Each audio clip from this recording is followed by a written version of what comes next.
Welcome to Books and Besties, the virtual book fair. Share this link with others and get ready for something awesome.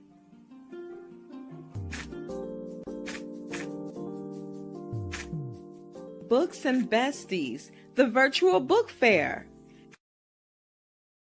Good morning, good morning, good morning, good afternoon, good evening, whatever time zone it is for you. Welcome to today's episode of Books and Besties.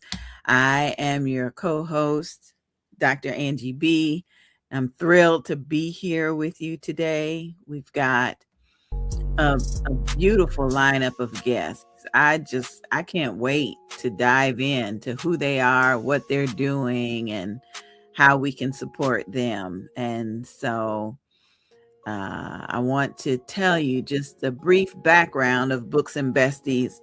We are going on, I think this is our second year. We're starting our second year of bringing you authors, entrepreneurs, community, and ministry leaders. That's what we do.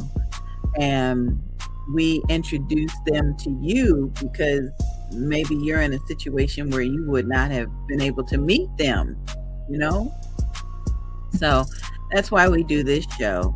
We definitely do this show to support other authors and support each of you, because we want to bring you an interesting crew of guests.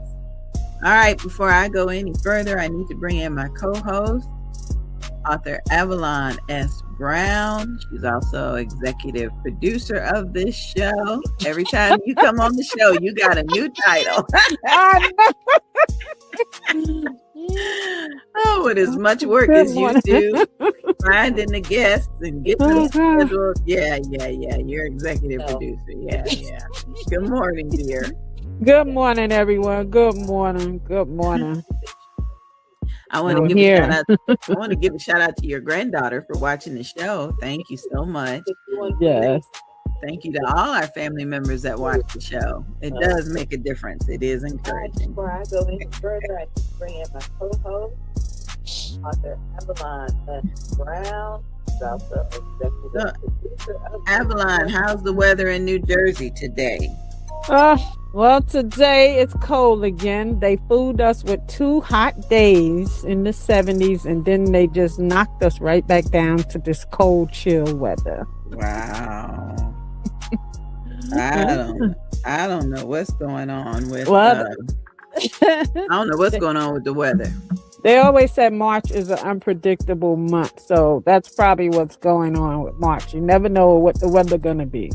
Okay, I hear you. I've been blaming it on the groundhog or the hedgehog or whatever kind of hog it was.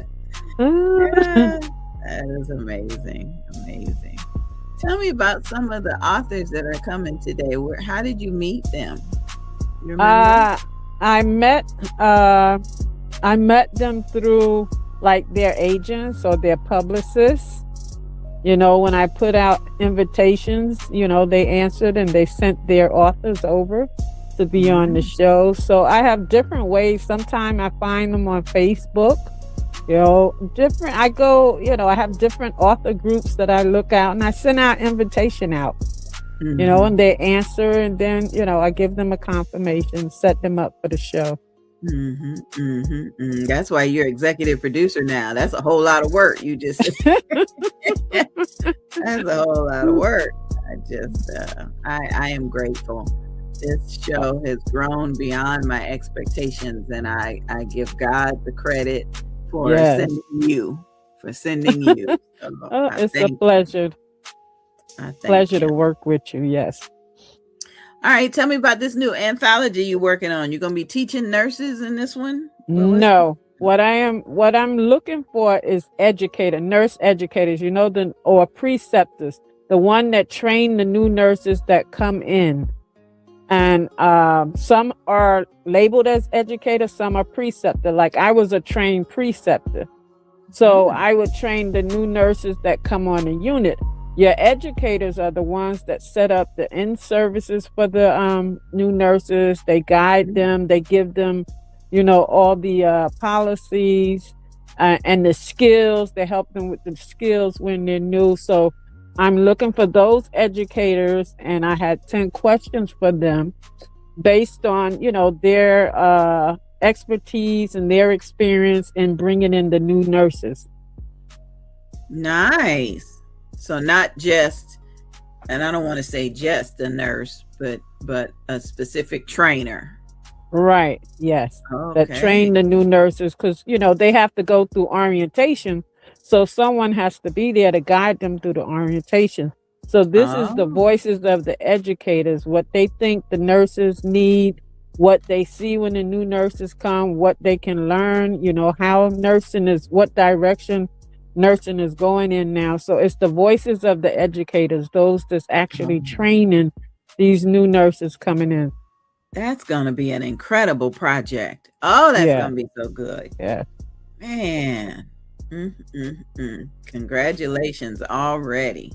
I'm Thank you. excited about that one. Me Yeah. too.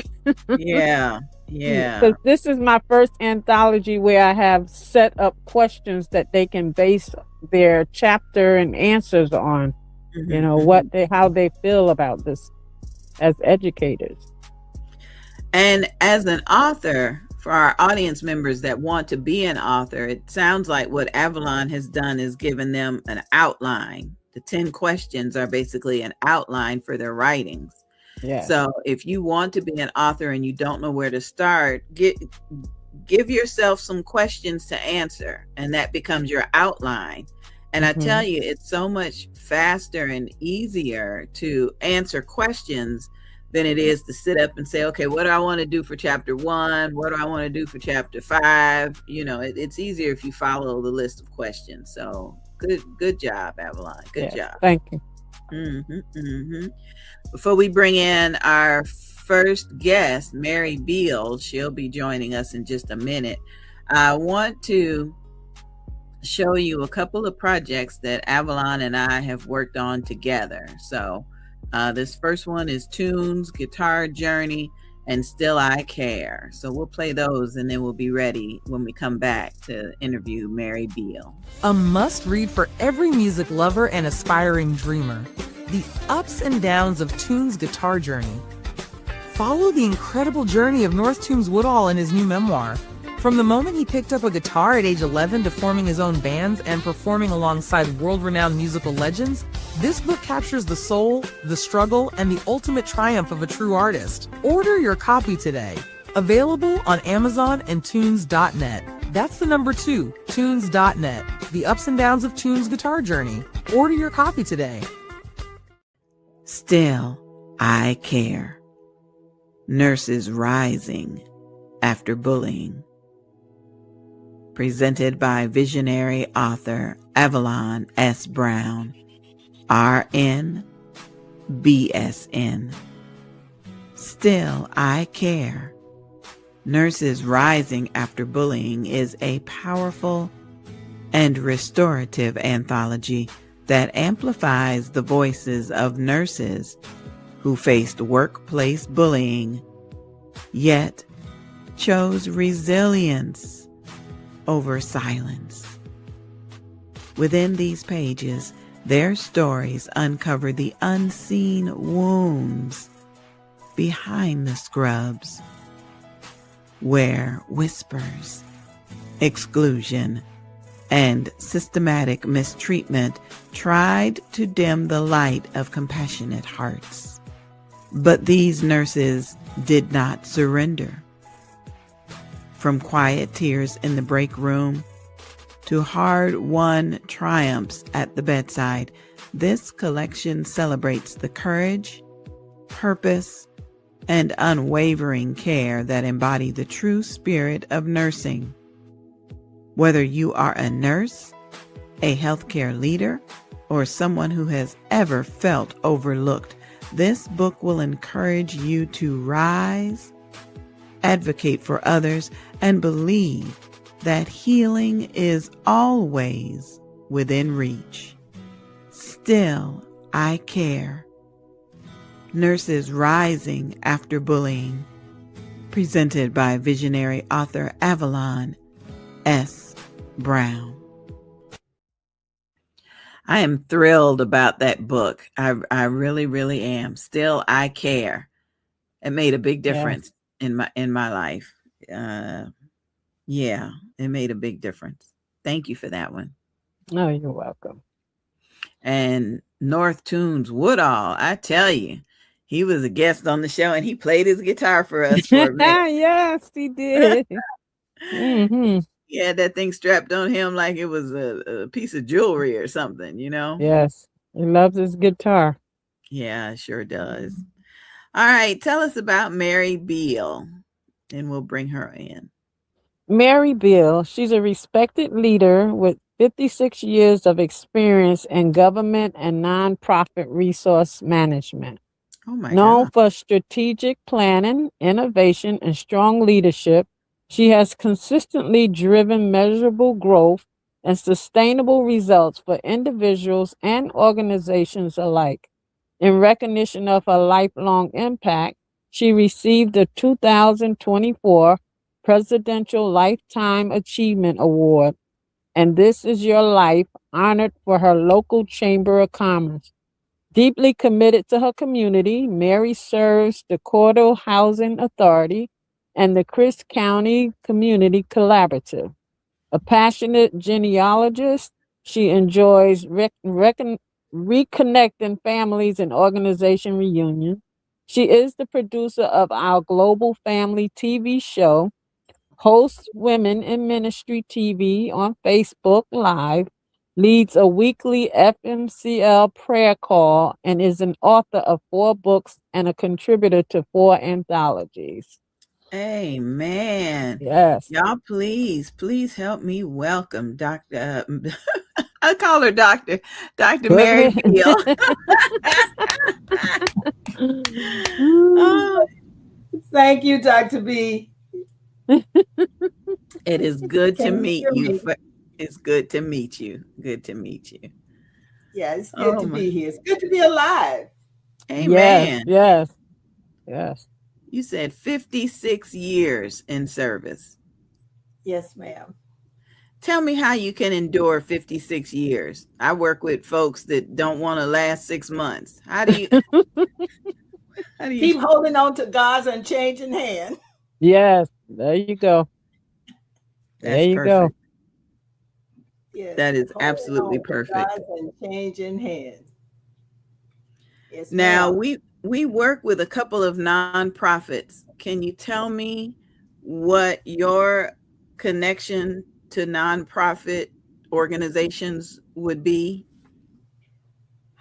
I have worked with nonprofits, oh gosh, for the last almost 56 years on and off.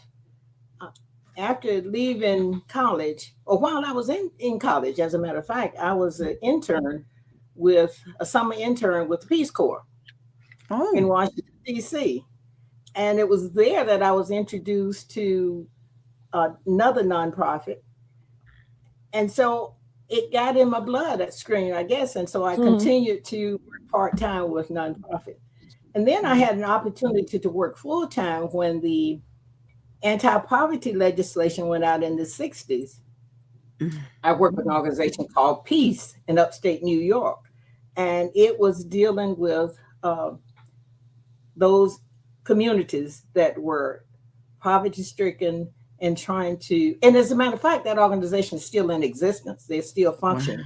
Peace, Wow. yes, That's Peace what it is. Incorporated is still functioning in upstate New York. And so that led me to see the benefits that nonprofits provide to communities and to individuals. Mhm. My goodness. I tell you. I worked with nonprofits when I was a teenager because I needed the extracurricular credit to graduate from high school. And I think that's why I work with nonprofits today. Just like you said, you started with one organization and it just stuck in your heart. So kudos for that. Kudos. Yes, yes. Thank you. And I'm sure the people that you served benefited and appreciated your service. And Same that's to what I you. found. Same to you. Same to you. Yes. Yeah. Yeah. Wow. Yes. Yes. Yes. Well, I know Avalon has questions for you, so I'm gonna hush for a minute. I I'm just so know. excited to meet you. So I excited. know. I know. So tell us about these 4 books you've written. You know, I'm I'm so honored to have had the opportunity to write, and that God trusted me enough to write my mother's story was my first book. And the title Oh, Mm. of that book is Luella Campbell Bill, A Force to Reckon With. I'm gonna try and hold it up to the camera. I don't know if you can see it because Yeah. of the lighting put it here. in front of you. Well, yeah, right there. Yeah. Let's see if I'm trying. Yeah. Can you see that? Yes. Mhm. Yeah. A Okay. force to So reckon that's with. the first book. She was approaching 100 years, and I was her caregiver at Force to Mm, Reckon With. And it was done to celebrate her becoming a centenarian. We had given her a birthday party on her 99th birthday. And so we asked some questions, or I asked some questions, and the responses was so revealing. I say, this got to be a book. And so I progressed in listening to her, and I said, I need to capture this for the next generations. So this book is her life story, abbreviated, I should say, life story, because you can never get one's total life story, especially when you didn't live with them all of their lives. And so you have to say abbreviated life story. So that's what this book is, her abbreviated life story. But it's a history of the family. And you saw in the introduction, you said FMCL. Well, that stands for the families going back to as far as back as we can go in this country on the maternal side. So Fields, my great grandparents were Fields, Frederick and Rachel Fields, and she got to meet Rachel because mm. mom told us as we were growing up. When she was 12 years old, great great grandma Rachel Fields was 112. So that longevity piece Wow. is something that I was interested in because I did get to know my grandmother. I didn't know my great grandmother, but I got to know my grandmother, and she had insisted when we were young to transfer genealogy information from her Bible to our Bible. So that's how I kind of got involved in this through the maternal lineage. Mm. I appreciate the fact that Yes. you said they transferred it from one Bible to the next. I know my grandmother's Yes. Bible had everything, everybody in it. I hope we continue with that tradition since so many I people was look at. reminded, excuse me, No, go ahead. I was reminded yesterday that the newer Bibles do not have the genealogy section in them. Right, right. Yeah, that's what I was thinking. And so many people read their Bible on their phones. They don't get the opportunity to turn the page and see who Mhm. begat whom in our own families. Exactly. Wow. Mm, mm, mm. So that's what got me started, my mother. And then Mm. I was with her with her transition, and she had asked me about, I guess, about between 3 and 6 months before she transitioned. She had asked this question: Mary, will you help me cross over? Oh, I say, help you cross over what? She say, from earth to heaven. So oh, she, being the prophet that she was, she knew that I would be with her during that time. So she asked that question. And I said, Mother, I never had to do this before, but I'm sure when the time comes, the Holy Spirit will guide me. And he did. And it's revealed in this book. oh, how Help me beautiful. cross over from earth to heaven. Oh, wow. Nice. Can you Yeah. can you maybe read us a portion of that book, a couple of paragraphs or the back cover or Yeah, the back. Excuse me, the back cover. Um, I'll read you. Let's see. that'd be I'm getting wonderful. nervous doing it. It was just so awesome. Don't be nervous. We family. Oh, okay. Well, the acknowledgement, I'll just read a little bit from that in another section. I said, thank to our Heavenly Father for his grace and mercy for allowing the author to be his servant. Thanks also to God for choosing me to be the primary caregiver for this outstanding Christian soldier, Mama Luella Campbell Bill. Oh, So then looking over the part that really was impactful to me was being there as she was transitioning. oh, And she transitioned over a period of time. She didn't just, okay, stop breathing. I started noticing it spiritually and physically, like Friday night, and she didn't pass to the next Wednesday. I had mm, been volunteering at a nonprofit, and I came in, and mm-hmm. my old was here with mom, and he said, Mama is talking out of her head. I say, she is not talking out of her head. She's having a conversation with God. Mm-hmm. So that caught my attention. And continuing on through the weekend, I kept noticing things. Monday morning, she was really in a spiritual zone. And I called a pastor friend of mine over to pray with me and pray for her. And so she observed some of the same things that I was observing. And I and in this book, I have one chapter, Mama's last 2 days on earth. Oh, And then power. Holy Spirit led me to the scripture in Revelation 21:1, and it says, and I saw a new heaven and a new earth.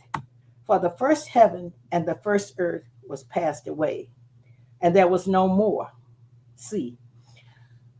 I could tell that she was someplace else, and she was trying to make me see heaven. And she was saying, God is way up there. She's seeing through the roof. The roof doesn't have any barrier for her seeing heaven. And she was just saying, He is way up there. And she was trying to make me see heaven. And that was so awesome. And then That is added to beautiful. that, I thought it was a miracle because as she was transitioning and seeing people, when and the pastor was here by this time, and we noticed Mother change.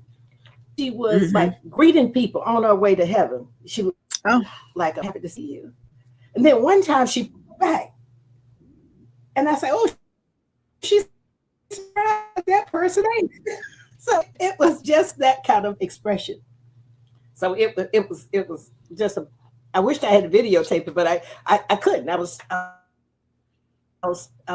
just awestruck. I could yeah. not even move to get a recorder. So Yes. it was just Yes. that type of question. Wonderful. So Wonderful. if you want to pass, let me go to a particular passage Okay. that really, I think I wrote it. I know I had it in my. That is Uh, beautiful. let me just. I'm gonna have to do this. I'm Okay. sorry.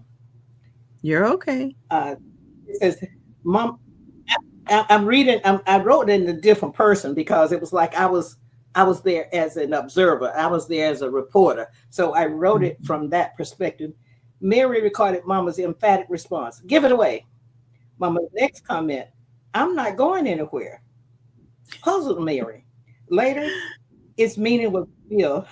That point in time, there the following Thursday. Mary also wrote about Mama's next comment, stated in an excited, commanding tone, look up there.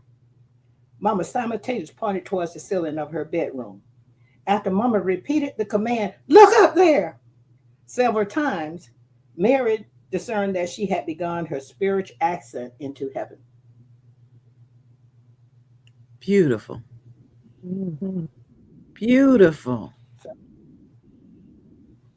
She was still mama. She was still so telling you what to do. she was still telling me what to do. She was so alert. What I said is that she appeared to have a PhD in philosophy and speech. She was so articulate. It was just amazing. This 101-year-old woman was so articulate.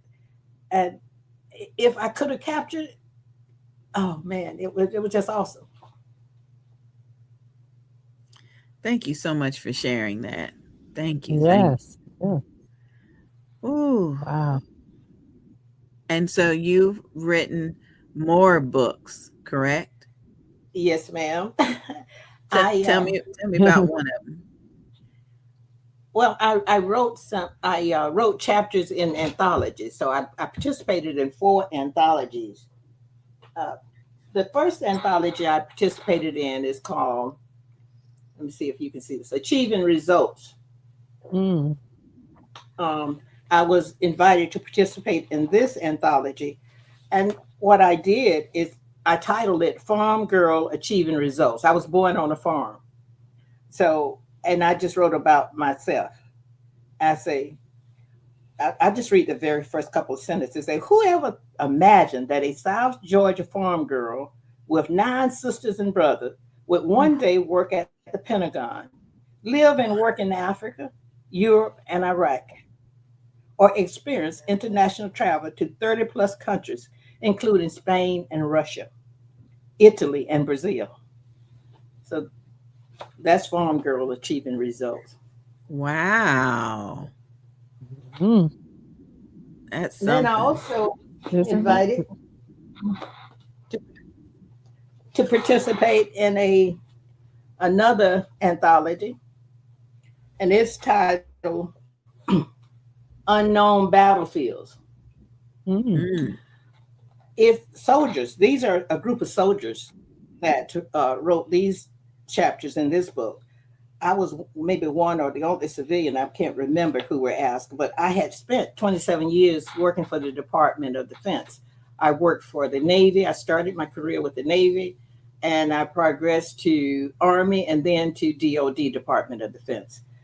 And as a Department of Defense civilian, I worked in Europe, Iraq, and throughout the US.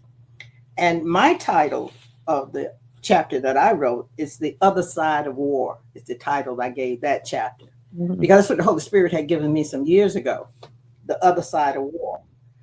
And I started it with a quote by George Santana and said, those who cannot remember the past are condemned to repeat it. Condemned in the sense that the horrors of the past are repeated. So a real sense of history is a good thing and is best developed by an in context approach to an event. And then mm, it goes on to say that former Secretary of State George C. Marshall stated in a speech in 1947, I need not tell you, gentlemen, that the world situation is very serious.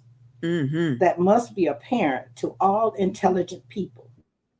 I mm, think one difficulty is that the problem is one of such enormous complexity. The mass of facts presented to the public by the press, newspaper, magazine, television, internet, and radio make it exceedingly difficult for the man in the street to reach a clear appraisal of this situation. ooh, how prophetic Wow. that is. Yes. Looking at what we're going Yes, through right now. Oh my Mm-hmm. word. exactly. Unknown Yeah. battlefields. Yes. Then I also was invited to participate since I had served as a caregiver on more than one occasion. I was asked to participate in a anthology, a caregiver's expression, and this Mm, uh, was a group of caregivers telling their stories. And of course, as usual, I talk about mama.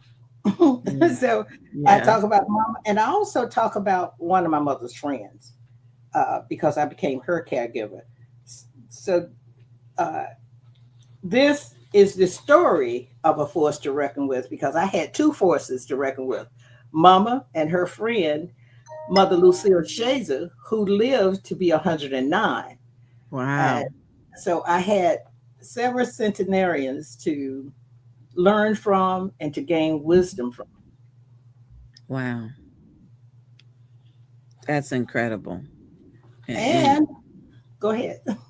No, we have a question that somebody just texted us, um, and I'm trying to understand it. Uh, how do you how do you know what to write in your book when you're talking about someone else? And do Uh, you need their permission to write about them? well, you need their permission if they're alive. Okay. Okay. Okay. And, but I got the permission to write my mother's book. She even Mhm. read the draft before it was, I don't know, when she transitioned, it was at a publisher who was assisting me. So, and she said, my mother said to me, that's about right when Oh, she there read the you book. go. There you go. Mhm. She said, that's about right. And what happened years later during COVID, I was visiting her friend. That's her friend there of over 80 years.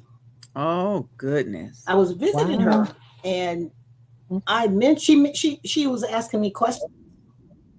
She said, "Who do you know that I know?" And I mentioned one of my mother's friends. And she said, "That's my cousin." I said, Oh, You're her cousin." Her nickname was Han. She said, "Yeah, that's my cousin." And she said, "She's the one that introduced me to the Bill family." wow. So we got into a conversation. I said, "Would you like to know more?" I said, "Because Han is in my mother's book." Her name was Lucille Dixon. Her cousin was also named Lucille, but her nickname was Han. I said, "Well, she's in my book." And Mother Shazer said to me, "I want to see it." I have a video of her when she first saw my mother's book. And she Wow. was reading and flipping through the book, and she said, mm. And then I asked her the question, "Mother Shazer, would you like for me to write a book about you?" She said, "What would you say?" I say, at that time she was 107. I said, at 107, I got a whole lot to say about you. And so we just interact. And then this is the result, her book, How to Live Wonderful. Well Nice. Past Yes. 100 Years. That Wow. is wonderful. Wonderful. Listen, So that's Sister how I Mary, got this book. I want to put you backstage for just a little bit. We're going to bring you back in if you can stay with us. I just want to give our viewers time to text us their questions. So I'm going to put you backstage for just a bit, and then we're going to take a quick break before Mr. Rich comes to join us. He's just about ready to be here. And don't go anywhere. We'll be back with more of Books and Besties in just a minute. Divinely chosen, the Lord God with a master plan. Dr. Doretha Smith's book has an inspiring message of faith, purpose, and divine guidance through heartfelt reflections and spiritual insight. She reminds readers that God's plan is always perfect, even when life feels uncertain. This book is a call to trust in His timing, follow His directions, and embrace the unique calling He has placed upon your life. With wisdom grounded in scripture and personal testimony, Dr. Smith empowers you to step boldly into your God-given destiny, knowing you have been divinely chosen for a purpose greater than yourself. Divinely Chosen, the Lord God with the Master Plan, written by Dr. Doretha Smith. Search for Divinely Chosen Lord Master Plan on Amazon. And don't forget to leave a review. Every woman has a room. Every story builds the house. Rooms inside her, an anthology. Rooms Inside Her will be a powerful anthology that explores the deeply personal yet universally relatable stories of women from all walks of life. Purpose and impact is to celebrate the diverse voices of women and their experiences, regardless of background. Create a community of shared experiences, sparking conversations around identity, womanhood, healing, and triumph. Submission deadline is August 15th, 2025. Submission fee is $250. Send an email to sisterbatten@gmail.com, sisterbatten@gmail.com.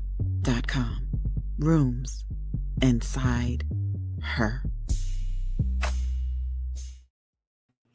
Rooms Inside Her has extended their deadline for entry.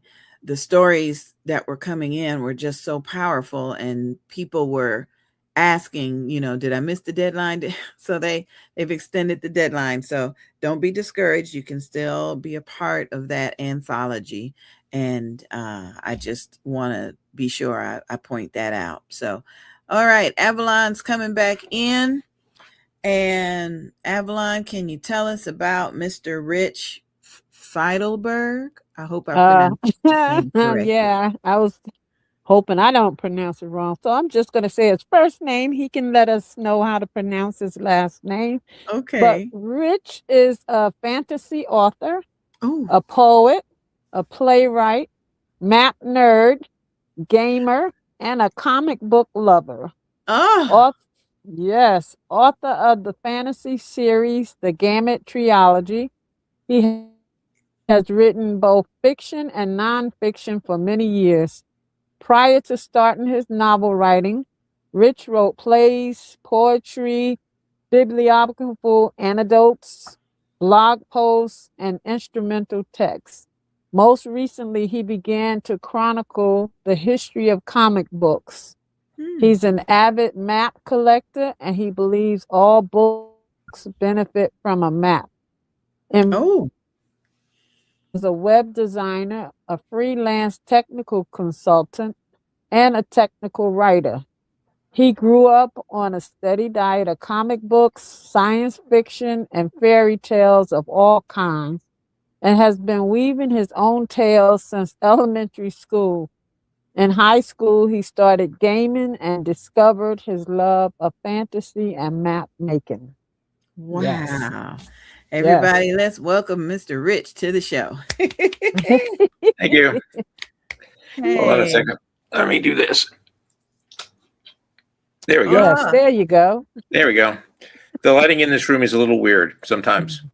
And the sun is playing hide and seek this morning. Yes. What city and state are you in? I'm outside of Boston in Massachusetts. Okay. Ooh, it's colder there than New Jersey. Yeah, we had a bit of a warm up recently where all the snow melted, thank God. And then it cooled off. And right now we're having a cold snap. A cold front came through. It's windy. And we're going to have rain in a couple of days, which may just flood my basement. Oh, no. Well, it's that time of year. It's March, the month of mud. See, I told you. It's the month I of just mud. told Angie that. But I've seen my first robin, which is the sign spring is coming. We have small shoots up in the garden. So there are flowers that are alive. That's promising better days. And the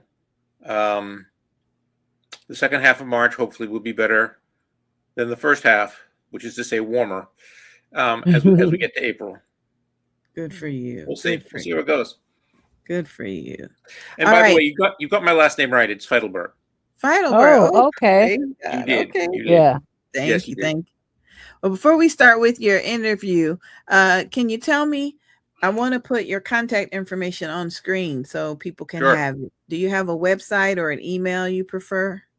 Yes, I have both. My website is my last name, Feidelberg.net. Okay, got it. Okay. And my email is my first initial and my last name, rfeidelberg@gmail.com. Got it. Okay. And people can go to my website to see everything I've done that I'm selling currently.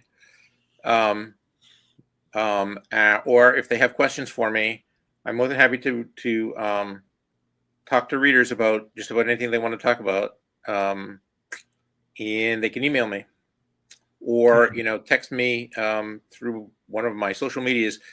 There are contact links on my website on the contact. Is it contact me? It's either contact me or contact us. I forget now. But there's a contact page where I list, my Facebook link, my email, some other things, and they can find me that way as well. Got it. My first question, I know Avalon has questions, but my first question is, what is a map nerd? A map? Just a map lover. Is a nerd. Any nerd is just somebody who is, an has an avid interest in something. And I've loved maps my whole life. Really? So you collect different maps? Is that what that is? I have a collection of old maps, particularly old maps. Oh. Okay. Particularly old maps, which are very interesting because they show our understanding of the world at that time the map was made. Oh. First maps, for example, the very first maps just show the Mediterranean because that's where civilization started for many folks, and they didn't know about the rest of the world.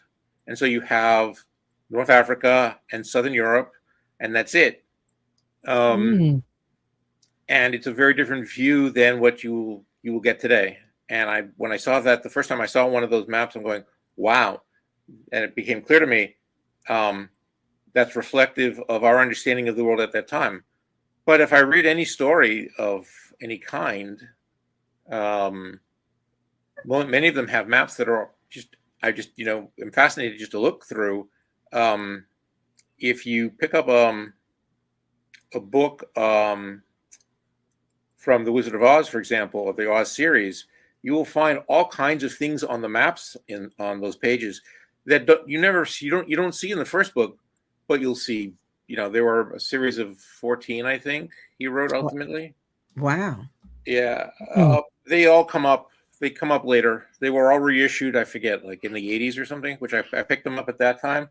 And they all have maps of Oz in as reflected in the entire series, and it's very interesting because what you see, most people know is the movie, but there's a lot more to it. And going through the map, you see all kinds of other little bits that are like, oh, isn't this all interesting? So and I have a friend of mine, and I forget who did this. One year as a present got me a book of maps of fantasy, imaginary places or something. I forget the title of it exactly, but it's a book of maps from different made up stories. So you've got things like Oz is in there, but I think Middle Earth from Tolkien is in there. I think Hearn from McCaffrey is in there, and a bunch of other stuff. And it's all very interesting to page through that. And it's one of my most treasured books because it speaks to me in a way that many things don't. Yes. Yes. Yes. Absolutely fascinating. Right. Ooh. I know, right? So tell us about this Gamut trilogy. The Gamut trilogy, yeah, my fantasy series. That's the ebook version. It's a series of 3 ebooks. In paper, it's actually 8 books because the publisher told me he can't print. The ebooks are so big that he can't possibly print them because he goes through Amazon to print stuff. There are limitations on that mechanism. So he can't print those books in paper that way. So you'd have to split them up. They were originally written as a series of 8 when I first wrote them. And so you'd have to print them as in that form instead. Did you say a series of 8? It's a series of 8 in paper. Oh my goodness. Yeah. Well, that's why I smushed them together to make 3, because I figured people could get through, a set of 3 books, as opposed to most people, if they start on the paper series, they lose track after about the 3rd or 4th book as to which book did I read last. And I know that. ultimately what's going to happen for the paper series is I'm going to smush them into 4 books instead of 3, because I found that I can probably probably can get those out through Amazon, and they'll be big as phone books, but that at least they'll be out in paper, and people should be able to keep track of what they've read. And most people who read it like what they've read. I get compliments on them all the time by readers. Wow. Particularly when if I follow up after them, or if I know them personally and I follow up and say, well, what did you think? And they say, oh, this is good stuff. I said, oh, good. We have a question that just came through text. Why science fiction? What brought you to love science fiction? Oh, well, that goes back to I grew up on Star Trek, and I'm talking the original Captain Kirk Star Trek. Yeah. So I've been following Star Trek since the mid-'60s when I was a little boy. I think it's interesting to speculate about the future and where we're going. Not that I think Star Trek is where we're going, because some of that technology isn't even possible. I don't think. But I write science fiction myself, speculating on what will happen when we finally leave this star system and go to the next. And so I have a series of stories on the Centauri system, which is only 4 light years from here. It's a trinary system, so I postulated that there's a planet on the second sun called Centauri B that maybe we could set up a colony on. And I chose that because I think Mars has been done to death by people like by Bradbury and writers of the 50s, and there's no point. And what they postulated, while it reads well, they're good stories, I don't think that's going to match the reality. I think if you've seen The Martian, that movie with I forget who's in that, that's going to be more like what we actually find. Okay. I forget the actor who's in that, who's well known. I forget his name. So I said, okay, Mars has been done to death. Let's go a little farther out, and the next likely place to stop for us, assuming we get that far, that we could possibly get to in a person's lifetime, would be Alpha Centauri. So I said, okay, well, I'll set some stories there, and I have a few short stories in that vein. And then I started a novel based on those short stories, which I'm still working on. Okay. And that was Matt Damon. Thank you. Yeah, that was a good movie. That was that was a good movie. That was well done. Yeah. All right, I want to continue this conversation, but we gotta play just a couple of quick videos, so don't go anywhere. We'll be right back with more of Books and Besties. Divinely chosen, the Lord God with a master plan. Dr. Doretha Smith's book has an inspiring message of faith, purpose, and divine guidance through heartfelt reflections and spiritual insight. She reminds readers that God's plan is always perfect, even when life feels uncertain. This book is a call to trust in His timing, follow His directions, and embrace the unique calling He has placed upon your life.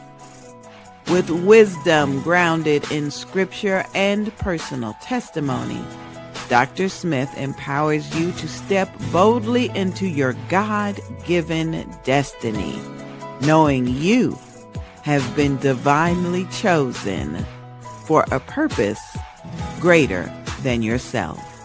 Divinely Chosen, the Lord God with the Master Plan, written by Dr. Doretha Smith. Search for Divinely Chosen Lord Master Plan on Amazon. And don't forget to leave a review. Mommy, why do I have a cold? Written by Avalon Soulette. Brown. Dedications. This book is dedicated to all of my grandchildren.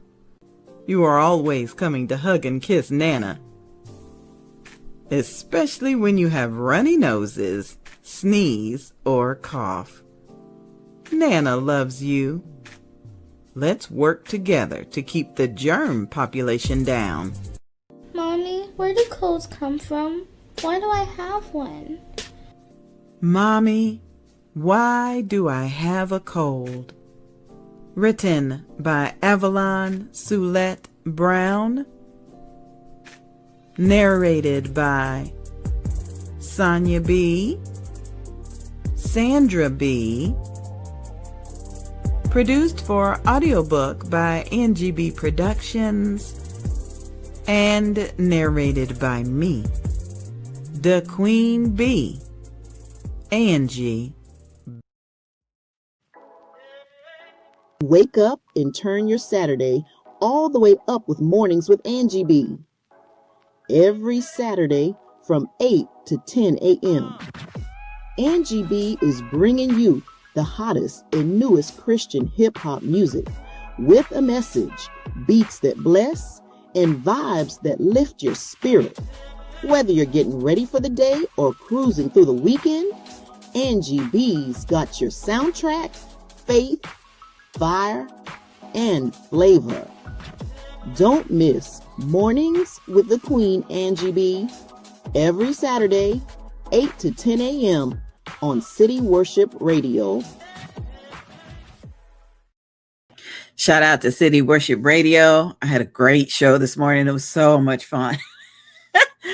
I have to admit, I have just as much enjoyment from producing the show as I do listening to it. So shout out to all the artists that submit their music to air on the show. If you are in that genre, holy hip hop, Christian, and gospel rap, you can email your MP3, your music, to meangiebee@gmail.com. That's meangiebee@gmail.com. Got a couple of shout outs. Thanks to those that are watching us on YouTube and over on Facebook. We appreciate you watching. You can join us. Search for Angie B Productions on Facebook and you can see us live. If you are watching the replay, please put in the comments where you're watching from, what city, state, what country, and it would be good to hear from you. Also, Atlas the Wonder Dog is on an assignment today. He left his little green blanket back there, his little nap blanket, but he's on a different assignment today. And so somebody just texted me, where's Atlas? So that's where Atlas is. But shout out to Francina Williams for watching us and for giving us hearts. And shout out to Wild Flavors. Thank you, thank you, thank you for the hearts. We appreciate you. We do. All right, Avalon, come on back in. And I know Sister Waletta is waiting to be brought in, but we have a question that came in from Mary Beal. So Mary, I'm going to bring you back on stage. So thank you for waiting, because questions always come in after people have left. And so thank you so much. My pleasure. The question is, when you write a book about another person who is deceased, do I need permission from their family? When I write a book about someone who is deceased, do I need permission from their family? Would you happen to know the answer to that? I would give you what I have learned, but things I don't keep up with the laws on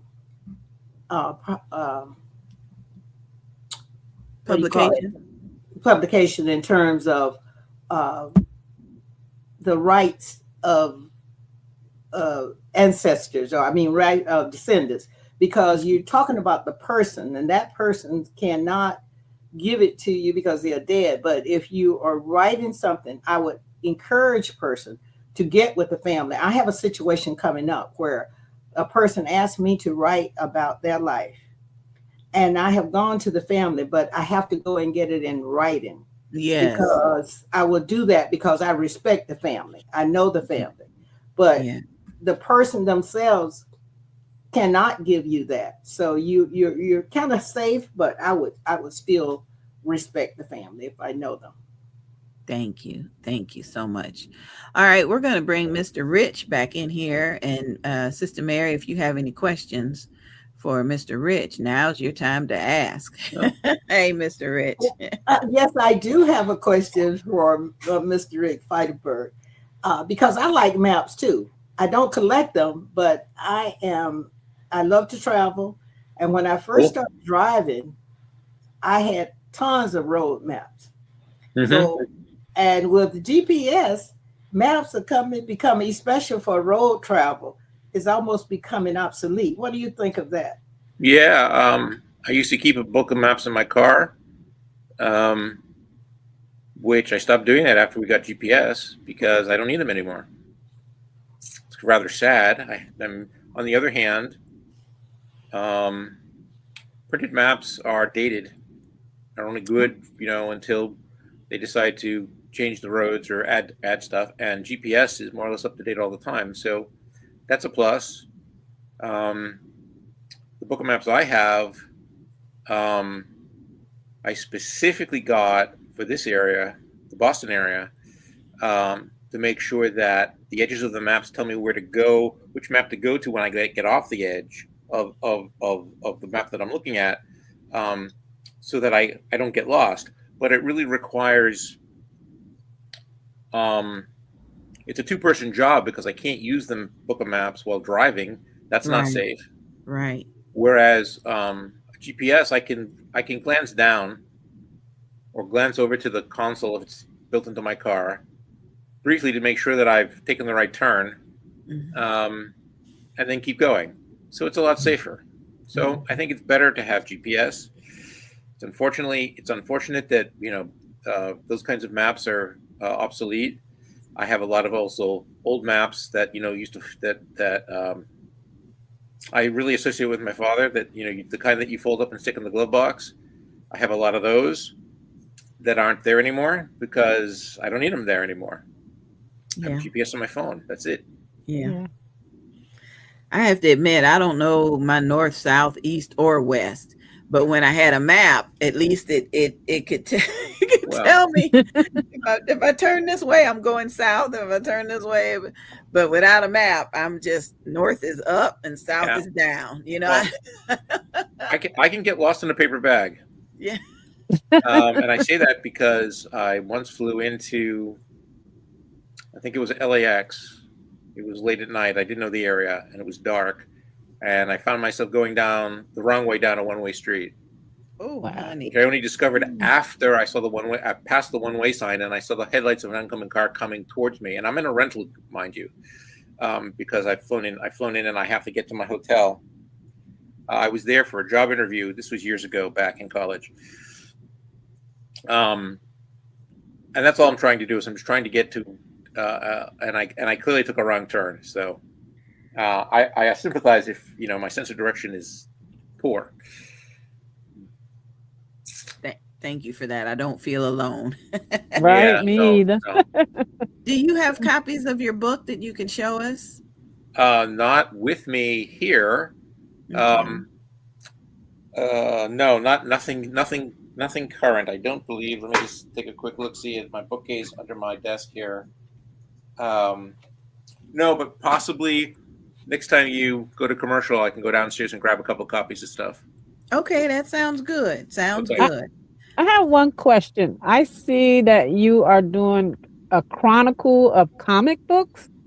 Yeah, that's not quite correct. It's a chronology. It's really focuses on two things. The comic books published year by year, just so that I could keep track of stuff because I'm a comic book reader, and then I also focus on comic book superheroes, which are my favorite kind of thing to read. And I've been interested in this stuff since I was a kid. because I've been reading comic books since I was a kid. And it turns out that I'm not the only one who has an interest in that, because even though I started this for myself during COVID when I wanted to keep busy and I couldn't do anything. I couldn't do, writer events anymore because there weren't any. I decided I would actually try to sell them. I've got at least one person that I know of who constantly buys the volumes that I put out in that series. So somebody else must be interested in the same thing. Yeah, absolutely. It's mostly for historical purposes, because I find it confusing, and there are a number of things that I found surprising, like the company that was Marvel Comics before it was Marvel Comics in the 60s nearly went out of business in about 57, 58, which I didn't know, because they changed distributors, and for a while they couldn't get their books to the newsstand, because that's, at the time, that's the only place you could, because the distributor didn't like comic books. The one they picked didn't want to promote, or maybe it was they were distributing other comic books, and they thought it was a competition with the things they were already selling, so they had to scramble. And I'm going, wow, they nearly shot themselves in the foot and killed themselves, because obviously if you don't sell product, you go out of business. That's just right. The way capitalism is, right? So, and I didn't know that until I did the research about it, and I'm going, wow. More recently, particularly since the 80s, the whole industry has gotten very complex and very, very complicated. And so I'm finding that doing this helps me sort out, okay, what have they actually published, and what characters are there, and who are they? Because I don't particularly care for the Marvel movies at all. Because I'm a more of a purist, and I grew up on, the characters from the 60s. Yeah. So it's a little different. Okay. They had to change the stories for the modern audience, which I understand, but it's not what I want to see. Sorry. Well, that's all right. We're going to put you backstage so you can go and grab a copy of your book. And Sister Mary, if you can stick around with us just a little bit longer, I want you to meet Wyletta Mason Dunn. So, Avalon, tell us about Sister Dunn. Wyletta Mason Dunn is an accomplished best-selling author who is most passionate about spreading good news of the gospel through her writing.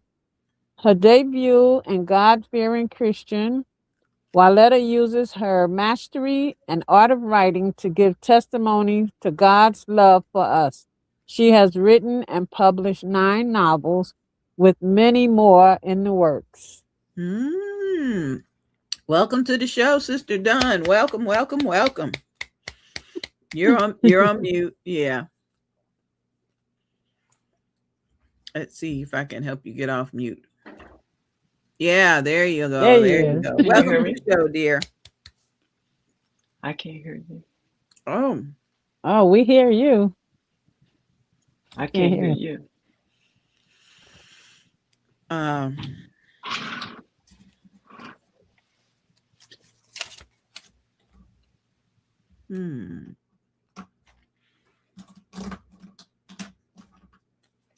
Let's see.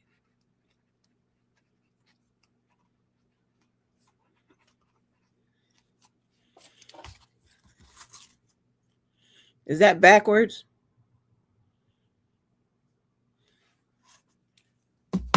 Yeah, it probably looks backwards. Yeah. Oh my goodness. What her mic. Let me see. Can you hear us now? Okay. You can hear us? I can't hear you. Oh no. Okay.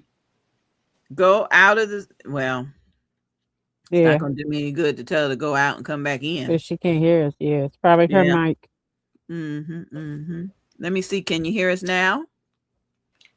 Is that any better? Can you? Nope. Can't hear us now. Doggone it. Okay, we're going to go take a commercial break and see if we can get her microphone together, and we'll be back in just a bit. DJ Shaheem Care Mix Edits. Explore innovative fusion music of hip hop, house, Afro beats, and gospel genres all rolled into one perfect mix. Visit the world of a gospel praise experience as DJ Shaheem shares his new edit packs, filled with a remarkable experience. Enhance and elevate your worship experience through praise as we embark on a new and unique purpose to glorify Jesus and what he has been able to do in our lives. If you are looking for a different vibe in your worship and praise experience, this will definitely keep you moving and inspire you throughout your day and week. These mix and edit packs are not only for DJs and radio stations, but are meant for gospel music lovers as well. Take time out and visit DJ Shaheem Care Mix Edits for your music source. Support the ministry as we reach others and draw them closer to Christ. Stay blessed, safe, and encouraged. DJ Shaheem Mix Edits. .sellfy.store.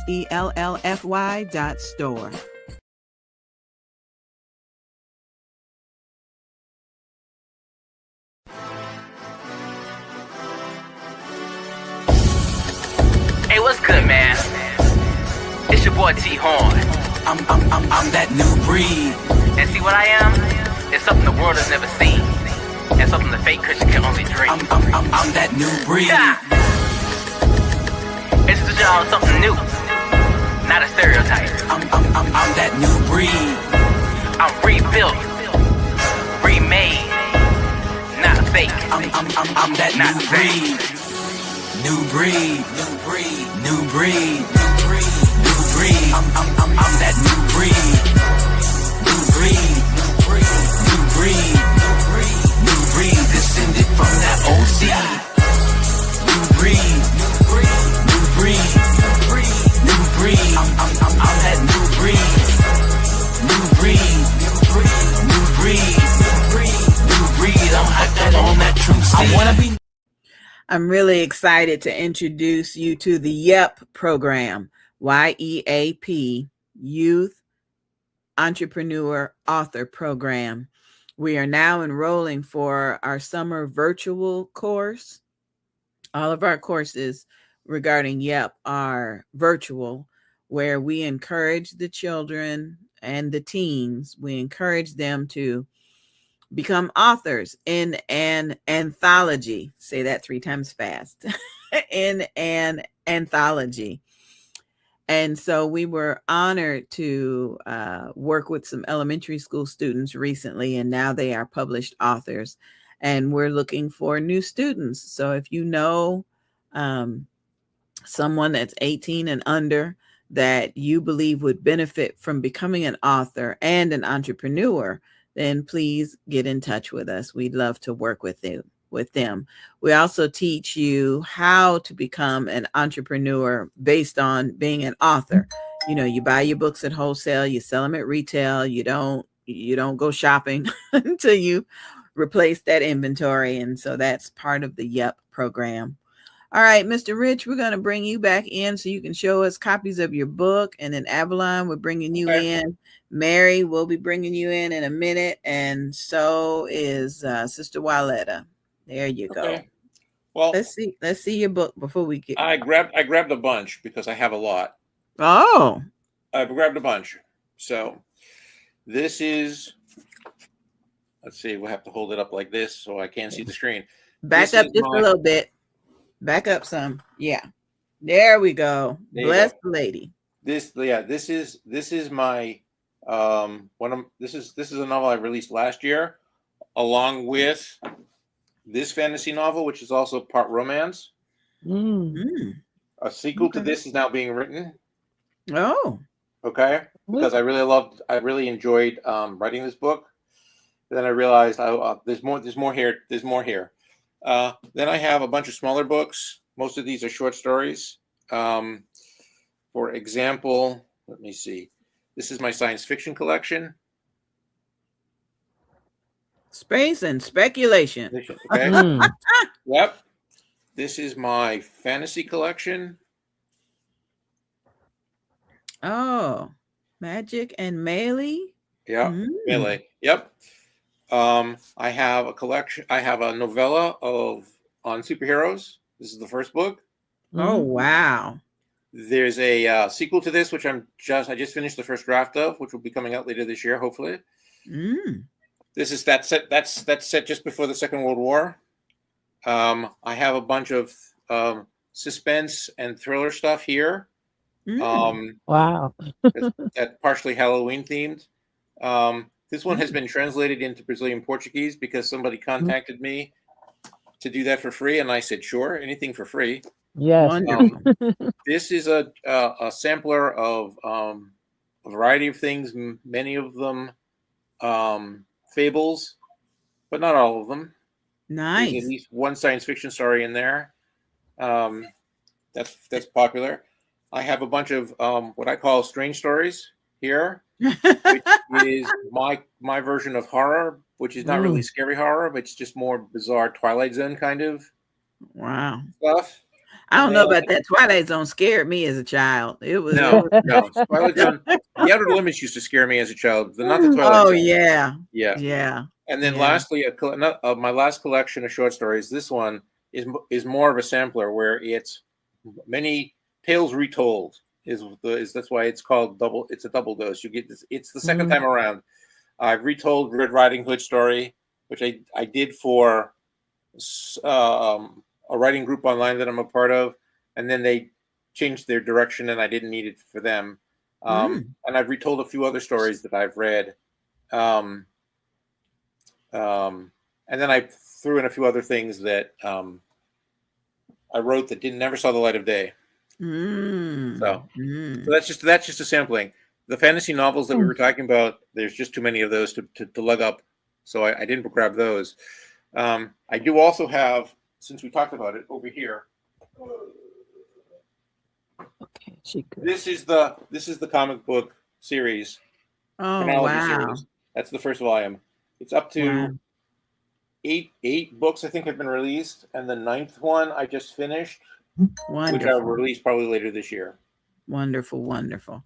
Okay, we're gonna put you backstage for just a minute so we can get to Sister Dunn, and then we'll be back. We've got 3 or 4 text messages that just came in, so one of them may be a question for you if you can hang out with us a little bit. Sure. Thanks. Okay, Sister Dunn is back. Let's see if she can hear us. Can you hear us? Yay!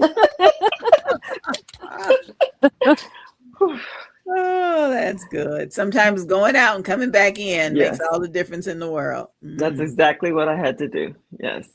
Now, what city and state are you in? I'm in Wendell, North Carolina, which is about 15 minutes from Raleigh, North Carolina. Okay. It's beautiful weather here today. I mean, it's it's nice. I'll see if I can get outside later on today.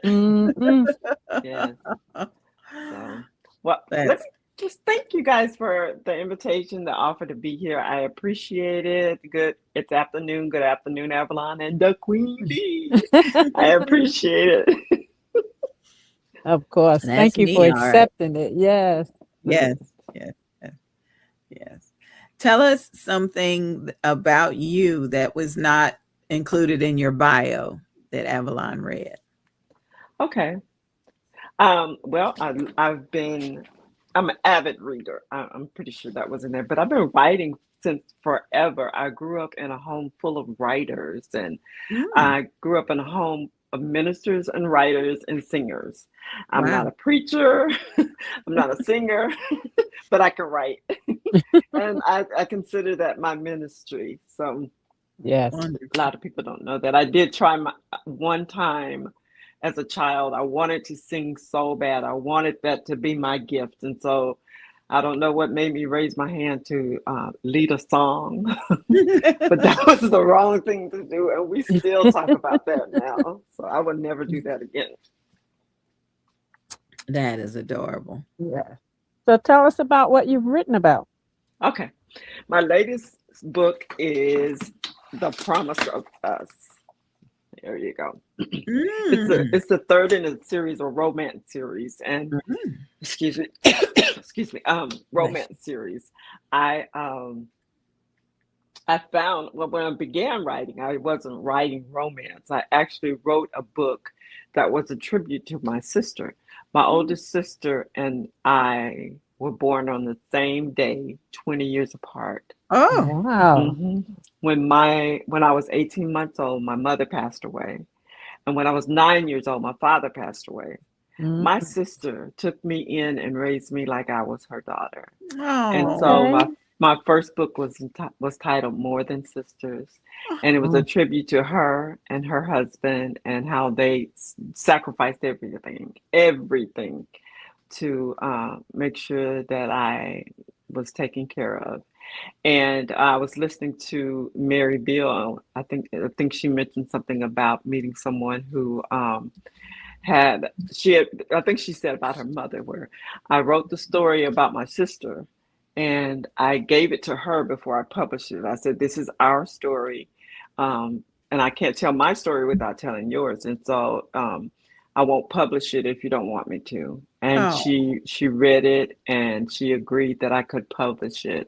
And then she went home to be with the Lord almost 3 years ago.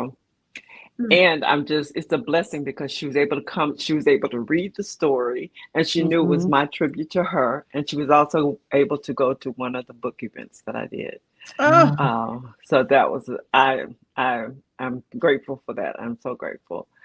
But after that, I always like to read love stories, and I'm talking about sweet love stories. I'm not talking about you know, the heavy stuff. It's just the sweet stuff. And in my stories, um, I talk about not just the love, but the trials and tribulations that people go through because we all do.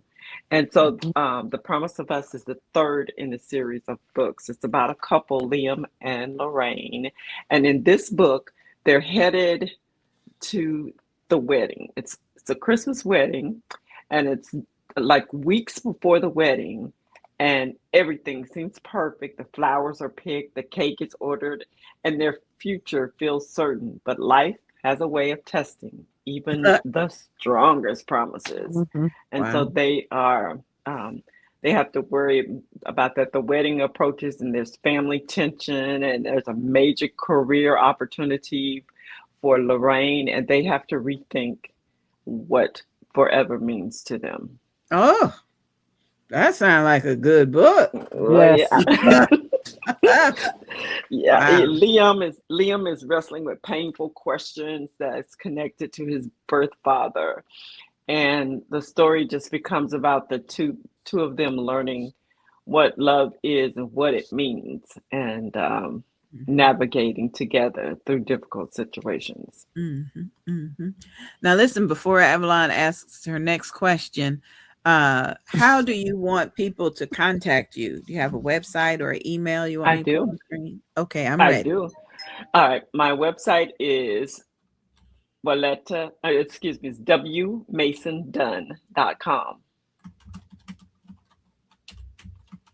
And the you said the email is walletadunn@gmail.com. Either way.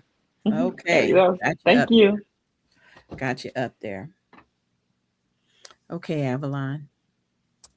So I see you wrote 9 novels. Can you Yes. tell us a little bit about some of the other books? Okay. Well, I spoke earlier about the first one, which was More Than Sisters. Then I like to write about issues that people have in life and how they overcome the obstacles. I wrote a book about the school to prison pipeline, where a young girl was I think that she was just in the wrong place. She was in the wrong place at the right time, and then at the wrong time, and she got caught up in that piss. And for those who don't know what that is, um, it's like a imaginary pipeline for schools for children to get from school to prison.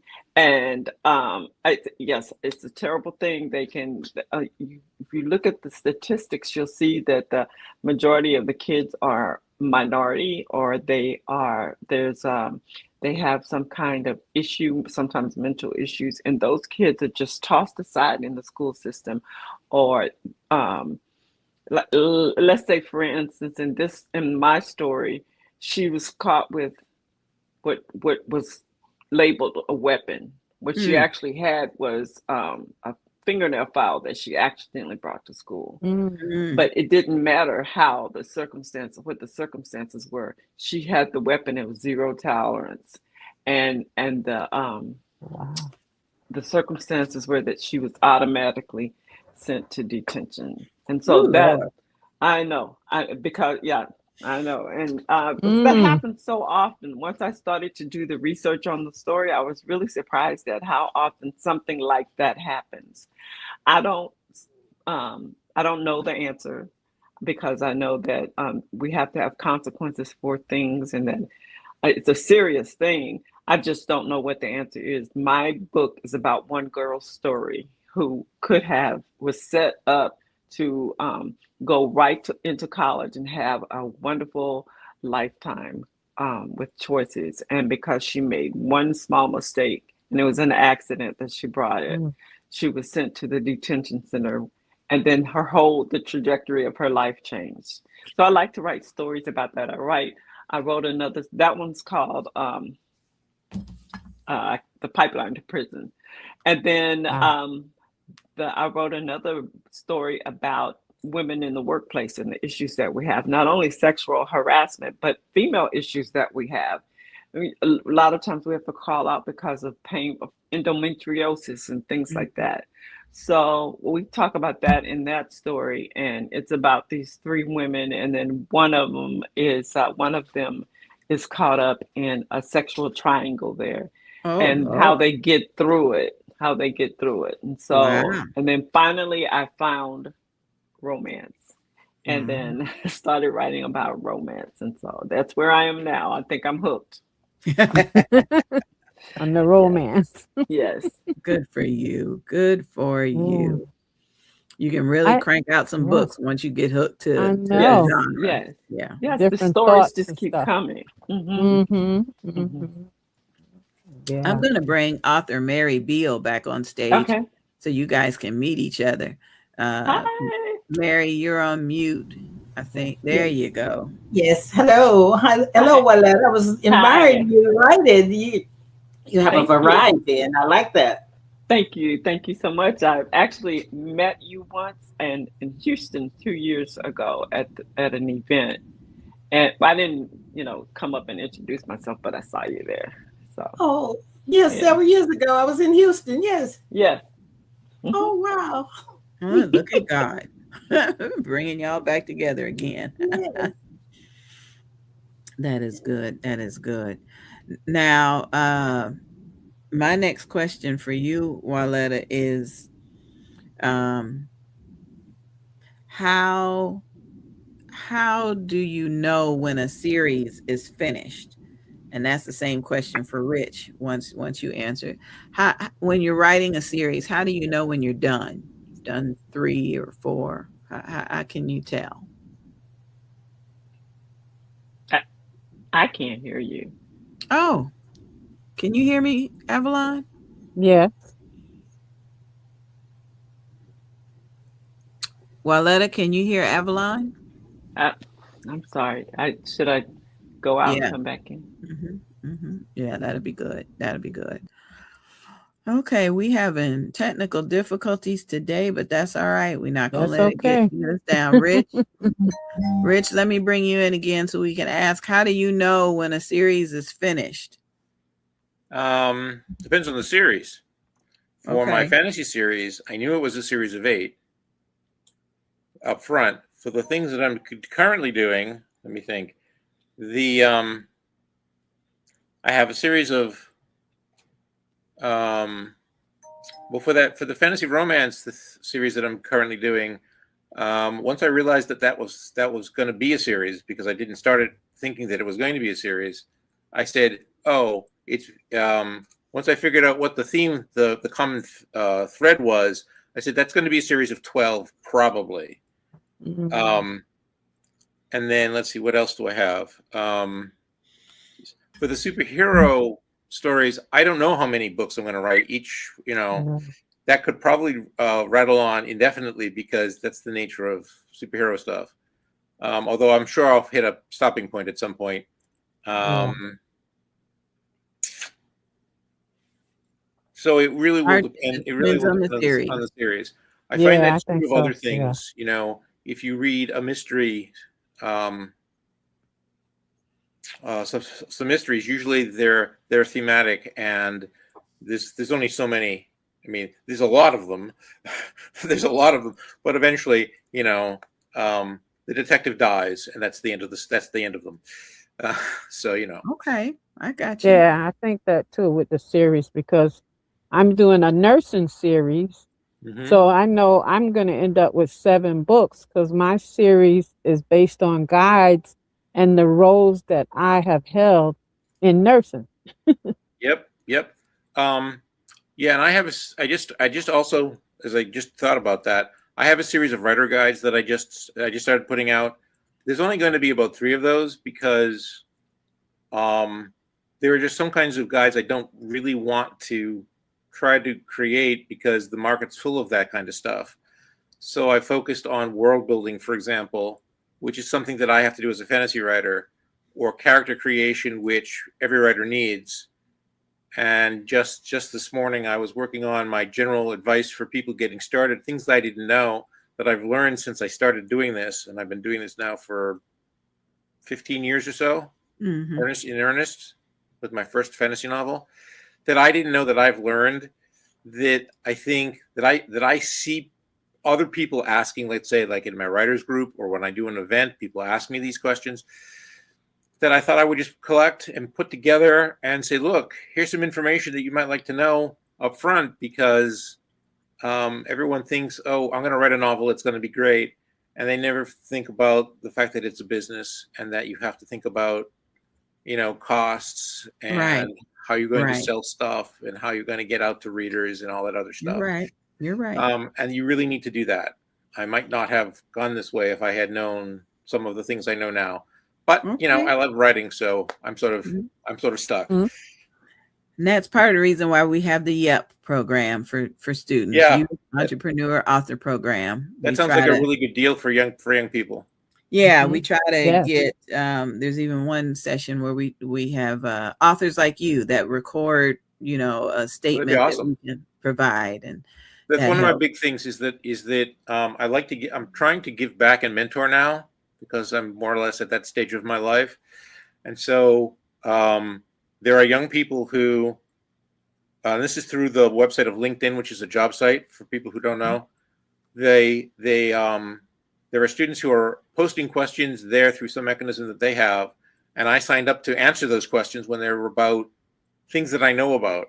So occasionally I give advice to young people who are, let's say, juniors or seniors in high school, trying to figure out what their college career is going to be like, or they're in college and they will figuring out what jobs they're going to get, Mm-hmm. about what to do in a writing context. And I like to do that because they ought to know the things that I've learned so Right, that they can avoid maybe some of my pitfalls. I right, mean, they haven't right. been uh, showstoppers by any stretch because I'm Okay, resilient and I okay. problem solve and I figure ways around stuff. But it would have been nice to know some of these things, and some of that's the result of technology changes, which was out of anybody's control, and some of it isn't. Right, right, right. Yeah. I got you. So, Okay, we're gonna put you backstage for just a little bit, and Avalon, let's see if Waletta can hear us. Can you hear us okay now? No, not yet. No. Mm. Okay. Gonna put her backstage again, and we'll try it again. Can you tell us about Alfred Muller? Alfred is waiting to join us today. Yes. Okay, Alfred Muller is a crafter of Gothic tales. He's most known for his Water Crystal series, a contemporary fantasy story blending supernatural elements with occult lore. He has various short stories exploring other elements of supernatural as well as high fantasy. For a younger audience, they can check out Deem Tale, a portal fantasy exploring the adventures of Dream. When not writing, Alfred enjoys reading, watching hockey, and spending time with his family. He grew up in New York, but he now lives in Tennessee with his family. Oh, goodness. Welcome to the show, Alfred. Yes, Welcome to the from show. all Hey, over. thanks for having me, guys. Yes, Oh, yes. thanks for being here. No problem. Um, I am excited to know that there's another transplant somewhere. People Yes. tend to stay where they are, but what encouraged your move? So my aunt lived in Oklahoma, and I have a large family, so plane tickets were extremely expensive. So we would drive down and kind of take like a longer vacation. So part of it would be the trip down would be part of the vacation. So we stopped in Tennessee, and I just fell in love. I was like, because again, growing up in New York, it's like concrete jungle. So when you get to Tennessee and there's like this huge highway with all these cars driving by, yet you're surrounded by mountains and forest, I was just like, this is awesome. That's wonderful. Wonderful. You hear that, folks? You don't have to stay where you are. You go experience something Yes. else. Stretch your legs. Get out there. Yep, yep. All right. I know Avalon has a couple questions for you, but first, let me put your contact information on the screen. Do you have a website or an email that our audience can use to reach you? Yeah, so Alfred Muller 44 at Gmail is my email address. Feel free to reach out. And then my website is alfredmullerbooks.com. Okay, I got you ready. Got you ready. Go ahead, Avalon. Take it away. So he know what I want to know about this Gothic tales. Yeah. It's so that's one of the things that's so interesting when you're trying to market your book. Like, how do you tell people what it's about? And I'm a huge Edgar Allan Poe fan. And while I don't write horror, I love the psychology in his writing, and I love the spooky elements that he introduces in his stories. And that's kind of the vein that I write in. I love the spooky. I love the Halloween vibes. I don't write to scare, but I do touch on those elements in more of a spooky psychological avenue than I do a horror sense. So that's where the gothic comes in for that type of style. What is the definition of gothic? Sometimes we just think you walk around with all black. Right? Yeah, that's all I know. So there's definitely the goth culture where they walk around in all black with the mascara and all the makeup and nail polish and stuff. But the way I think of it, I think of like old Catholic cathedrals and the architecture of that. And when you're thinking about like the stories that were told in that time frame, that's how I picture it. And that's kind of the vein that I write in. Or if you go down to New Orleans and basically all the rich culture there and the cemeteries, how they have the angel statues and that in the mausoleums, that's kind of what I think. Okay, got it. What encouraged you to start writing in that genre? Why not a romance or love story? Yeah. So don't be fooled. I do have romance in my stories. It's very small, but I'm a hopeless romantic at heart. So there are some romantic elements in my stories, but I love the universal monsters like Dracula, Wolfman, and all that growing up. And so I loved those. And then as I started to develop writing, the stories that interested me the most was in that vein. I love angels and demons. I love, like I said, the different monster types, and I love the humanity overcoming these over the top obstacles. So it kind of just fell right into place for what I like to write. Absolutely. That's pretty special. Yeah. So why is it so important that the younger audience should read this dream tale? So I wrote it connected to my son and my nephew, who were 3 at the time. They're 5 now, but it was me exploring what they could be doing, because they would sit there and they would have a conversation and we'd have no idea what they're talking about because they didn't have full speech yet. So they'd just sit there and they'd babble back and forth to one another. And I was like, what are they talking about? And I've always been fascinated with dreams. So they kind of just clicked in my head one day. And I was like, I bet they're just talking about what they experienced that day. And it's not as philosophically deep as my other stories. So I think that the younger group can actually enjoy it more and still enjoy a really cool story. But in my other stuff, it's more like young adult to new adult, so 16 to 25 range, and then Dream Tale is more like that 10 to 15 range, where I don't touch on the same deep or darker elements that I touch on in my other work, and it's still just a fun story. The main character's 10 years old, so and he's got his cousin, which is also 10 years old, and then he meets a girl who is in another dream world, and they all kind of become this group of friends. So it's all in that age range, and then like I said, dreams are kind of what kids enjoy at that age. Like I remember waking up being like, "Guess what dream I had?" and just wanted to tell my parents and my sisters. That is wonderful. Yeah. So creative. So creative. Yeah. We're gonna bring Mr. Rich in so you can meet him. Rich, this is Alfred. Alfred, this is. If you guys have questions for each other, he's working partially on my side of the road with the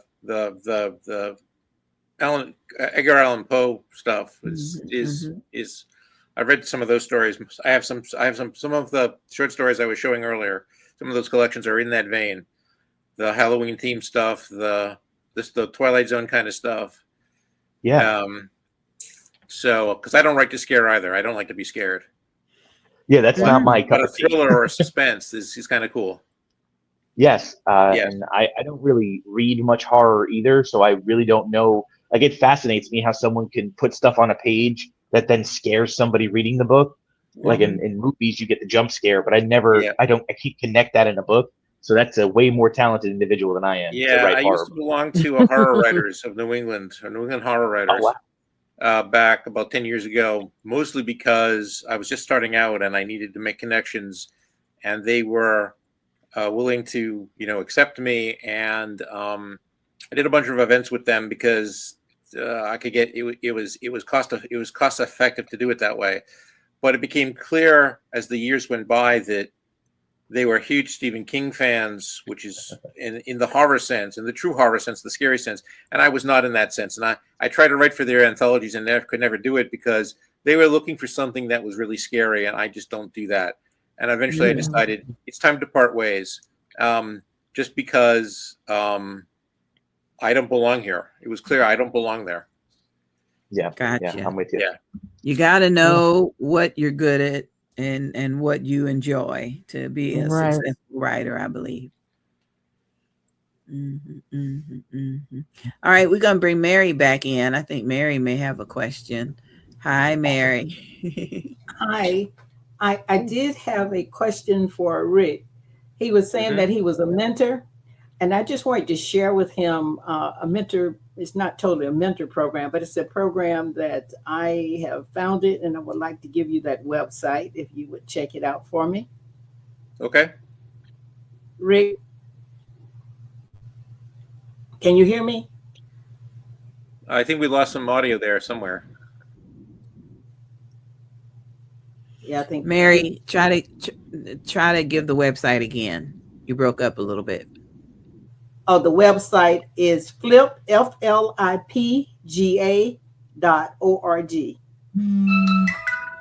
Okay.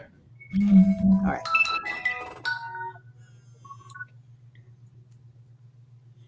Sounds good. Sounds good. I love it when you guys can connect with one another. That makes a big difference in the show. Alfred, tell us, are you self-published or do you work with a publisher? I am currently self-published. I go through Amazon. Yeah, that's good. Yeah, that's common. Yeah, I tried the querying process when I first started out, and I did some research, and I love the idea of having control over my work and the time frame that I can release it in, rather than relying on a publishing company to set when I can put stories out. So I just like having more control over my work in general. Good for you. I've done small press and self-publishing, and I've come to conclude that control over my own work is better. Mary, what about you? Are you self-published, Mary, or do you work with a publisher? I'm self-publishing, but I also work with a self-publishing who has much better skills than I have with technology and with formatting. So I've been pleased with that. As a matter of fact, this is my latest book she publishes. It's From Cotton Fields to Tassels. That's my Oh, memoirs, and she did Uh-huh. this. Oh, cool. mm-hmm, mm-hmm. Cotton fields to castles. I, that sounds amazing. Mm-hmm, mm-hmm. All right. Tell us about your family, Alfred. Uh, is there anything in your writing that reflects someone in your family, or is it all just what comes to you? So it's a mix. I try and take everything that I've had in my life, from interactions with people to, I mean, my family is a huge part of my life. So I definitely think there are those elements. And one of them is my main series, The Water Crystal. It basically started out as an imagination game that I would play with my sisters in the backyard growing up. So it's that story that we would play out over and over again, because I grew up before technology was at your fingertips every day. So uh, I was out there in the backyard playing and created these stories to entertain my sisters. So it's that story. So in that way, it is definitely related to my family. And then the characters within my story take elements from different people in my life. Some of them are my family members. Some of them are just friends or people I've met that I thought would be interesting or unique that could bring a new light to a character. Mm-hmm, mm-hmm. That's good. What about you, Avalon? Have you written any books that were inspired by family members?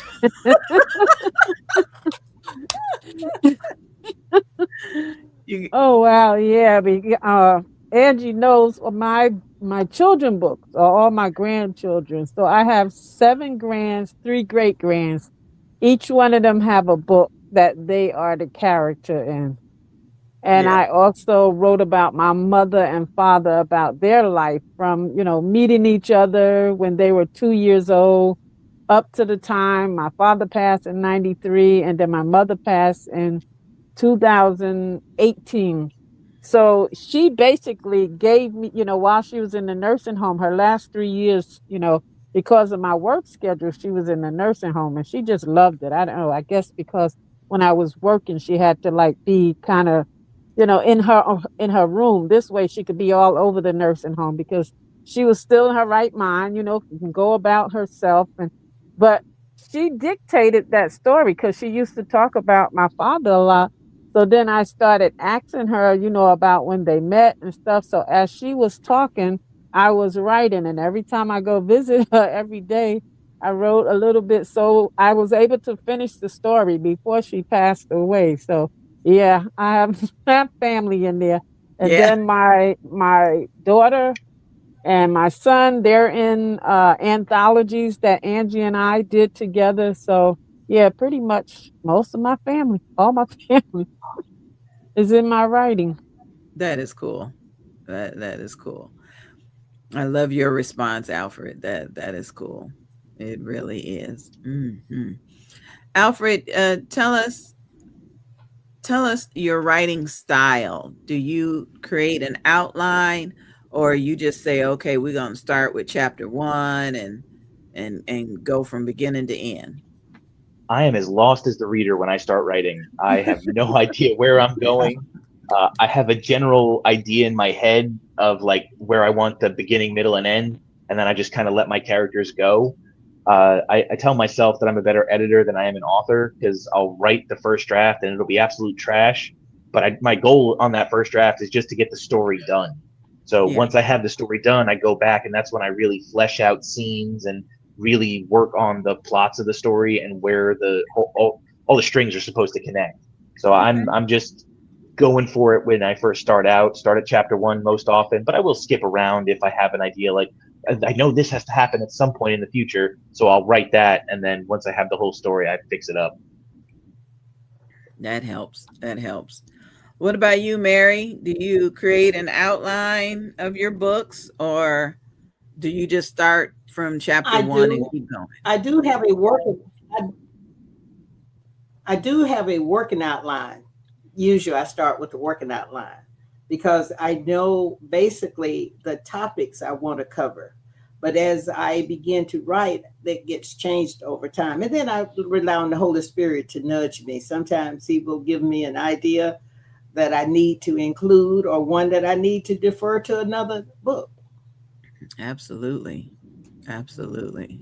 That is wonderful. Wonderful. Wonderful. Rich, what about you? You got an Um, outline together, or you just know what it's going to look like?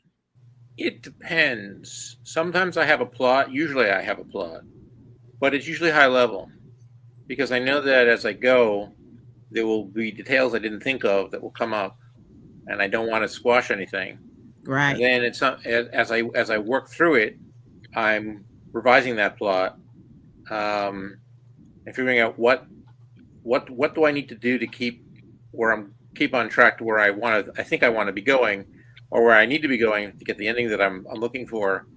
And sometimes I can't do it, and sometimes I can. And when I can't, then changes have to be made. And when I Yes. can, then sometimes it turns out better than I expect because Okay. I make connections that I wasn't expecting. That happens all the time, Okay. which is good because that means I've surprised myself. Yeah. If I surprise myself, then I'm going to surprise the reader, and that's one of my goals sometimes. That is wonderful. Um, Well, listen, we've got an anthology that we want you to be a part of. Avalon and I are working on a new anthology called I've Had Wives and I've Had Friends. I'm going to play this video for you. And while these videos are playing, why don't you guys put your contact information in the private chat so you can connect with one another afterwards. And don't go anywhere. We'll be right back. I've had wives and I've had friends. An anthology for women written by the men we are trying to love. Gentlemen, you are cordially invited to become an author by sharing your thoughts and experiences in our anthology. Tell us about your love for sports. Tell us about your love for grooming. Tell us about your love for gaming. Tell us what you want us to know. Submit your bio, headshot, and your story, along with the submission fee of $250. Send it to author Avalon Brown 165 at yahoo.com, or you may send your info to angiebpresents at gmail.com. An anthology for women written by the men we are trying to love. I've had wives and I've had friends. Brought to you by author Avalon S. Brown and me, the Queen Bee, Dr. Angie B. Living with anxiety and depression can feel like you're drowning. Come join a tribe that will help you press through parenthood and life. maternalmattersfavored.org, mmfavored.org. Your legacy starts with a spending plan. You may be thinking, I won't have anything to leave for my family except for debt. It may seem that everything is becoming more expensive and you aren't making more money. However, that doesn't have to be your truth.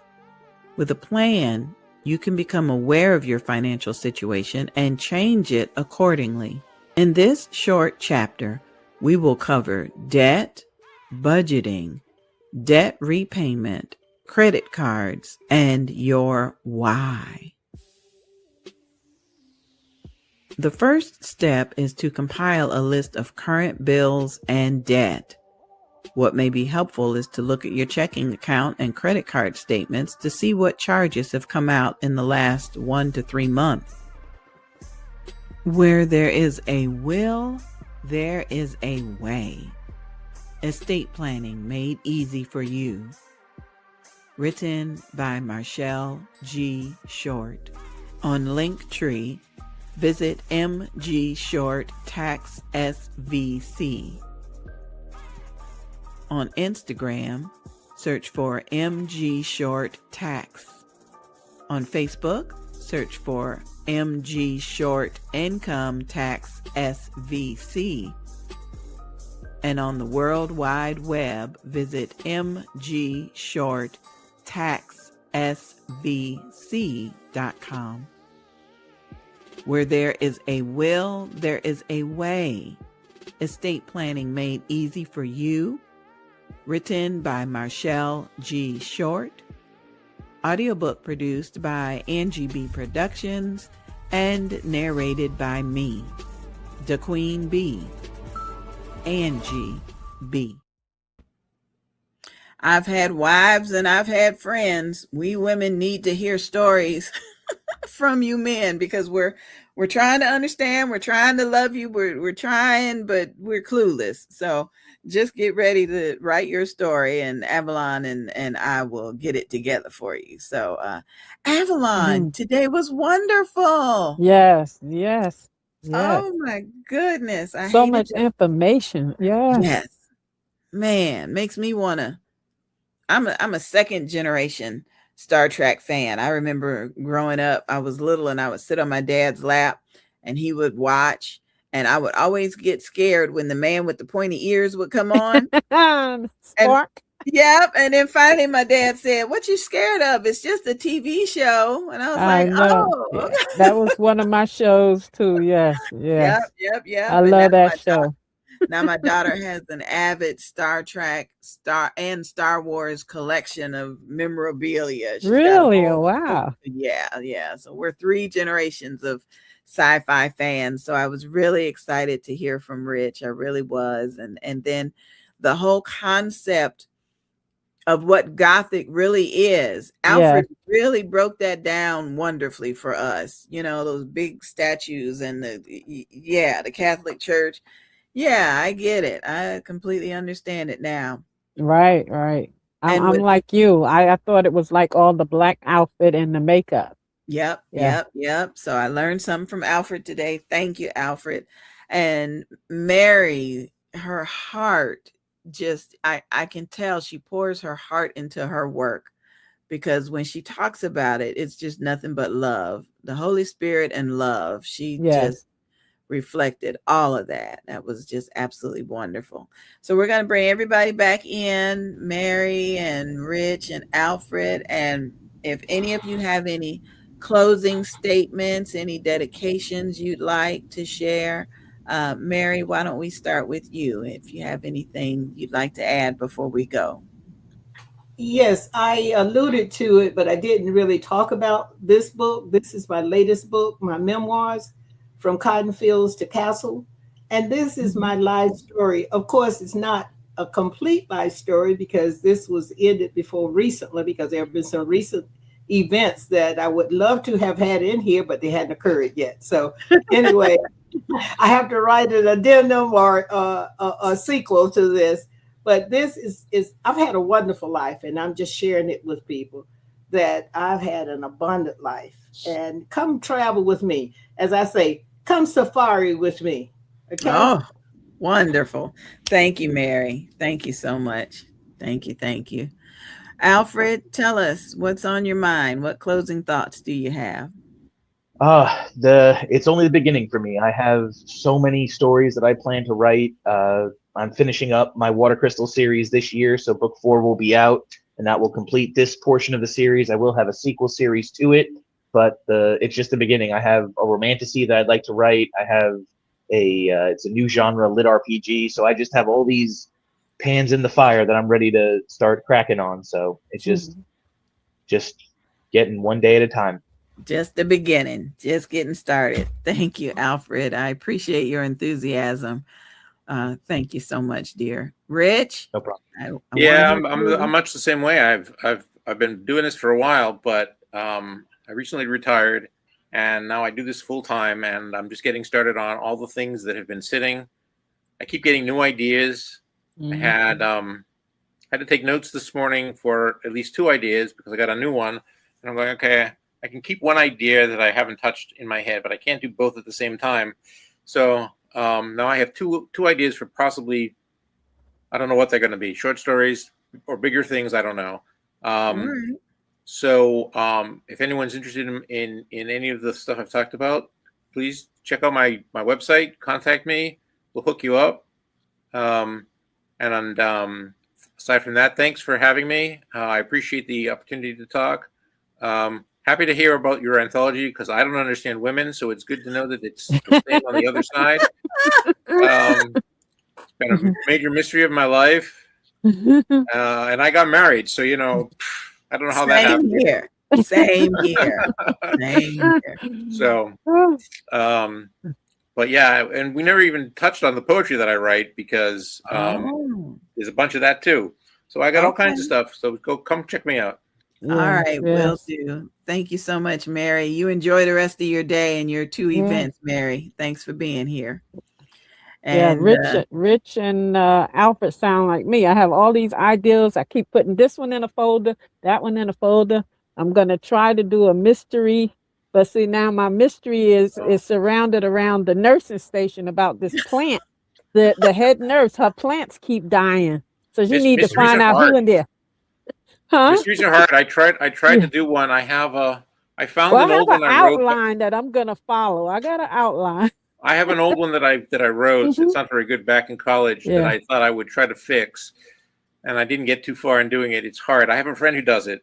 I admire any mystery writer because that is a challenge in and of itself. Yeah, this will be my first. This will be my first. I've never done mystery, but I keep hearing all these mystery books out here. I was just like, let me try. I just want to see how it's going to come out.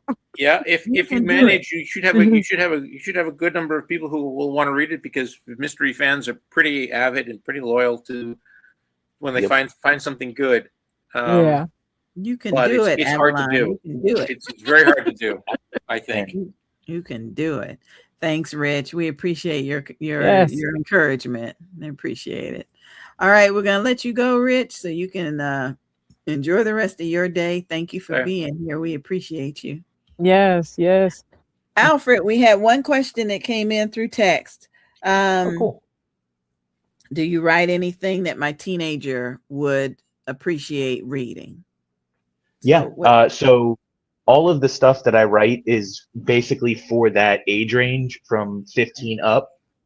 So the Dream Tale, I still think that an older audience could enjoy, especially if you have kids or if you are a grandparent. I think that you could see the interaction between the two cousins as if it was your grandchildren or your own children. So I do think people would enjoy that, regardless of age. But my Water Crystal series, and I have a standalone book called Reaper Society, Veil of Death.